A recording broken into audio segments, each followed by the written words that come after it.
10वां अध्याय। श्रीहरि को सृष्टि की रक्षा का भार एवं त्रिदेव को आयुर्बल देना। परमेश्वर शिव बोले, हे उत्तम व्रत का पालन करने वाले विष्णु, तुम सर्वदा सब लोकों में पूजनीय और मान्य होगे। ब्रह्मा जी के द्वारा रचे लोक में कोई दुख या संकट होने पर दुखों और संकटों का नाश करने के लिए तुम सदा तत्पर रहना। तुम अनेकों अवतार ग्रहण कर जीवों का कल्याण कर अपनी कीर्ति का विस्तार करोगे। मैं तुम्हारे कार्यों में तुम्हारी सहायता करूंगा और तुम्हारे शत्रुओं का नाश करूंगा। तुम में और रुद्र में कोई अंतर नहीं है, तुम एक दूसरे के पूरक हो। जो मनुष्य रुद्र का भक्त होकर तुम्हारी निंदा करेगा, उसका पुण्य नष्ट हो जाएगा और उसे नरक भोगना पड़ेगा। मनुष्यों को तुम भोग और मोक्ष प्रदान करने वाले और उनके परम पूज्य देव होकर उनका निग्रह, अनुग्रह आदि करोगे। ऐसा कहकर भगवान शिव ने मेरा हाथ विष्णु जी के हाथ में देकर कहा, तुम संकट के समय सदा इनकी सहायता करना तथा सभी को भोग और मोक्ष प्रदान करना तथा सभी मनुष्यों की कामनाओं को पूरा करना। तुम्हारी शरण में आने वाले मनुष्य को मेरा आश्रय भी मिलेगा तथा हम में भेद करने वाला मनुष्य नरक में जाएगा।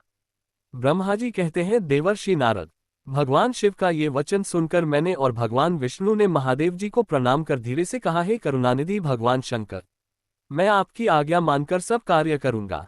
मेरा जो भक्त आपकी निंदा करे उसे आप नरक प्रदान करें। आपका भक्त मुझे अत्यंत प्रिय है। महादेव जी बोले, अब ब्रह्मा, विष्णु और रुद्र के आयुर्बल को सुनो। 4000 युग का ब्रह्मा का एक दिन होता है और 4000 युग की एक रात होती है।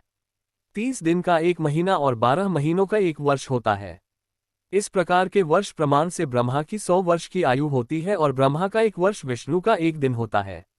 वह भी इसी प्रकार से 100 वर्ष जिएंगे तथा विष्णु का एक वर्ष रुद्र के एक दिन के बराबर होता है और वह भी इसी क्रम से 100 वर्ष तक स्थित रहेंगे। तब शिव के मुख से एक ऐसा श्वास प्रकट होता है जिसमें उनके 21,600 दिन और रात होते हैं। उनके 6 बार सांस अंदर लेने और छोड़ने का एक पल और 8 घड़ी और 60 घड़ी का एक दिन होता है। उनके सांसों की कोई संख्या नहीं है, इसलिए वे अक्षय हैं। अतः तुम मेरी आज्ञा से सृष्टि का निर्माण करो। उनके वचनों को सुनकर विष्णु जी ने उन्हें प्रणाम करते हुए कहा कि आपकी आज्ञा मेरे लिए शिरोधार्य है। ये सुनकर भगवान शिव ने उन्हें आशीर्वाद दिया और अंतर्धान हो गए। उसी समय से लिंग पूजा आरंभ हो गई।